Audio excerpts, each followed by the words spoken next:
Within arm's reach of the Dogman. Dear Scary Stories NYC. When I hear you tell stories about the Dogman running at 60 miles an hour, I wonder what reality that could have taken place in. Some years ago, I got in a race with the Dogman when I was on my mountain bike, and I was barely able to evade him. I was in a lot better shape back then, which I guess most of us can say, but there's no way I was making that bike move 60 miles an hour. I'll tell you the story as it happened. I don't know if modern Dogmen are faster, or if the tails are just growing taller, but my story happened just exactly how I'm gonna describe. This should also serve as a kind of a diary summarizing the progression of my exercise program. I used to run through my neighborhood at dawn until I got mugged. Then I bought a bike, but a neighbor had their bike stolen from them at gunpoint while they were riding it through the neighborhood. So I got myself a mountain bike, which I would drive to a park to ride through. I would try different parks each weekend, looking all the time for new and different trails to ride. It kept it more interesting for me for a while, but then this Dogman incident happened that I'm about to describe. And now I have a fancy stationary indoor fake bike. It doesn't take me anywhere, but I can program it to simulate uphill and downhill riding, and I get roughly the same amount of exercise in the end. I don't get as much fresh air, obviously, but I also don't usually get mugged or chased by the Dogman when I'm down in my basement either.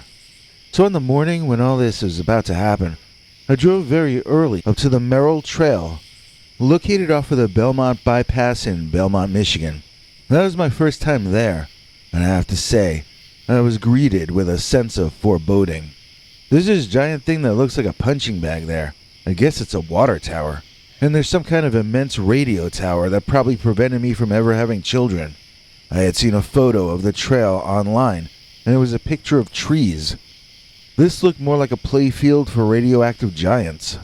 Once I parked the car and took the dirt path, I saw that it led to the woods, and I felt a little better. Once under the cover of the trees, I finally felt good, for the first time in a long time. When I was fairly deep into the woods, I decided to take a break and sit with my back against a tree alongside the trail for a while. I didn't really need a rest, but on the other hand, boy, did I ever need a rest.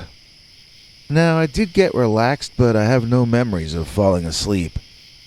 Skeptics I've discussed this with over the years say that I must have fallen asleep, and that the rest of the story is a dream. Or else, they tell me that extra low frequency sounds from that giant tower nearby fried my brain, and I hallucinated the whole thing. People like to say realistic hallucinations, but can a hallucination seem that real? Can you feel the ground shake when a hallucination approaches, for instance? Do you smell wet dog when a hallucination walks up and growls at you? Because that was what happened to me. I was watching a butterfly on a flower to my left, and then I felt the ground rumble as a huge bull Dogman charged out into the clearing that my bike and I had been chilling out in. The Dogman that you show in your thumbnails looks somewhat like the one I saw, but this one had that kind of very short and close to the skin kind of fur. The kind you find on pit bulls. You know what I mean? It wasn't shaggy at all. It had the shortest dog hair possible, and it looked like a super muscular pig man to me at first. The snout was different from a pig, and I figured it must be a kind of a Dogman. It had these little ears, but they were pointy, and they stood up on either side of his head, the way you would expect to find on a canine. His teeth looked like something designed for a monster in Hollywood. With the shorter hair, it looked a lot more naked than the ones you use, but there are some similarities. Like this one did have the huge scary monster claws like you tend to show. It also had the little short tail, and the legs bent like the hind legs of a canine, standing as though he were on his toes.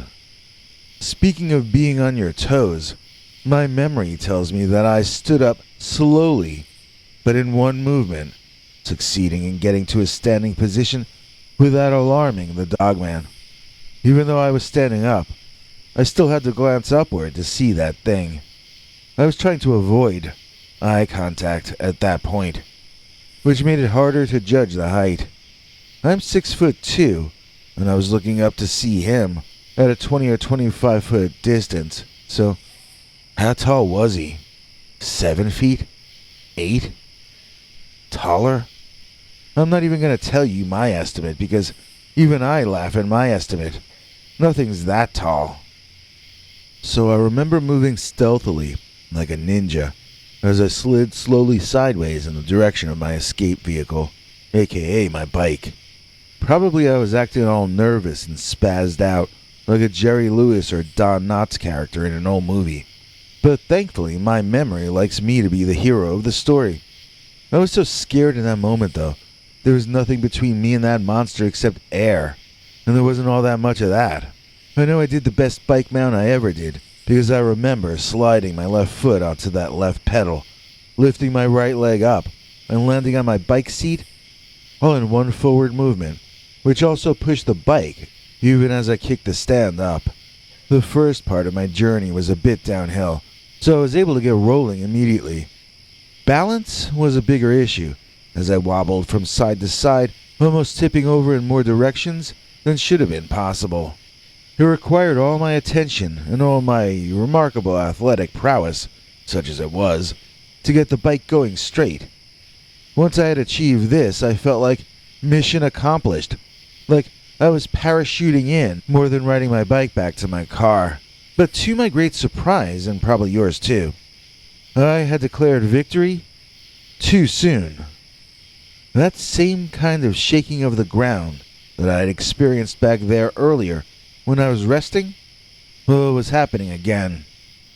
I was pretty sure it was coming from behind me, and so I didn't even bother looking back there. I just pumped those pedals harder, and I tried taking turns tighter. When the trail would head uphill, the Dogman had the advantage. It was harder for the bike to climb on the dirt, while the Dogman could grip the road with his long nails, or claws.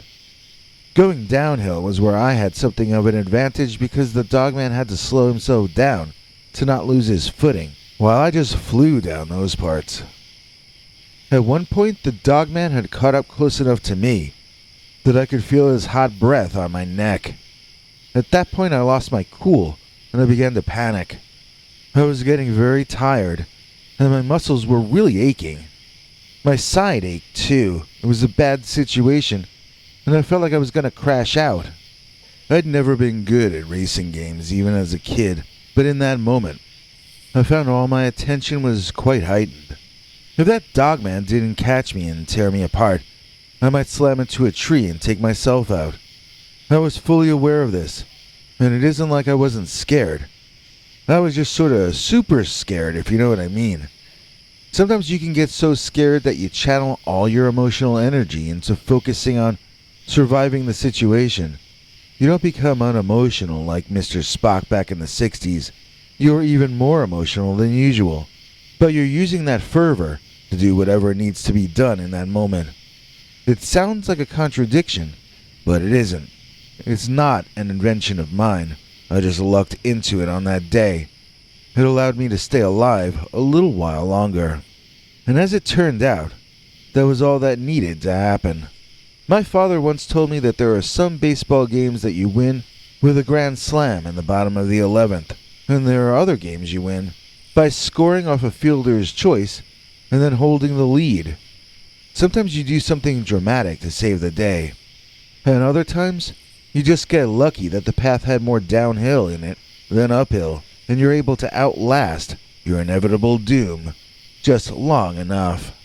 Suddenly some lady was riding her mountain bike into the trail that the Dogman and I were racing out of. This was the first other person we had encountered during all of this. Well, that lady looked up over my head, and she skidded out, screaming, like a movie scream queen. I wasn't sure if she was screaming about her accident or about the monster behind me. I had to stop and look back to see how close he was.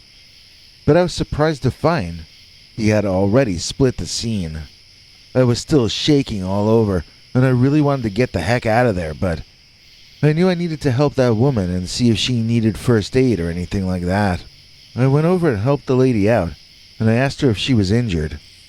She said no and asked me if I was. I also said no, but she asked me if I was sure. I didn't know what she was talking about, but she told me to take off my baggy old sweaty t-shirt and have a look at it. I didn't understand what kind of come on that was, but I did as she asked, and I saw that the shirt was all sliced up back there. That Dogman must have been trying to slice and dice me from behind, but he only got my baggy t-shirt blowing in the wind instead. How close did I come to being sliced like bread? Inches. That's how close. It turns out that the lady is a friend of my wife, so I had a little explaining to do when we both called her to tell her about the Dogman. She was suspicious at first that we were having an affair, and we had just come up with the least believable excuse of all time, but no, we both really had been scared spitless by that cryptid. And when my wife saw the back of my t-shirt, I think she finally believed me that I had been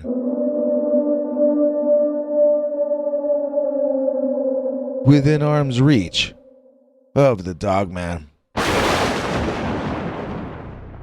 Today's EP is named James Tucker, hauling 18 wheels like an interstate trucker. If you want to whistle first, you got to pucker, cause Mr. James Tucker is a real good lucker. Please welcome back once and future channel member James Tucker. James knows that for only $3 a month, he gains access to not only our secret weekly uncensored episodes, but also our over 25 hours of archived secret stories, each of which is too wild to ever run on this channel, although usually for a really weird reason. Here to explain the deets is international TV spokesmongrel Henry Lee Dogman. Hank?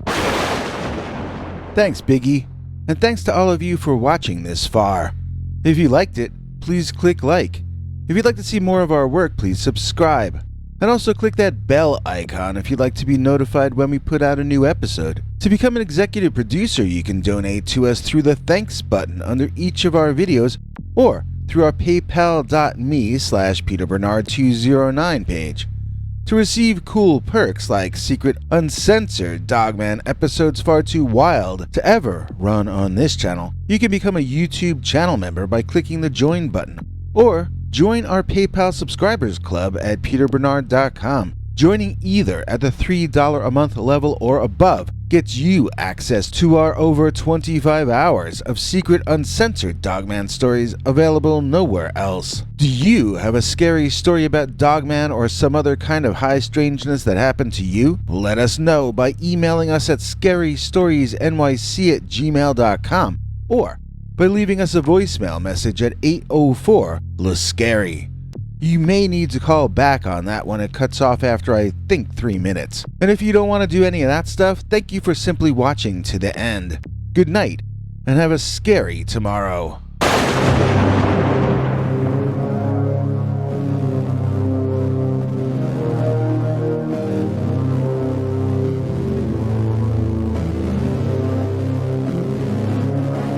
Come back for more scary stories.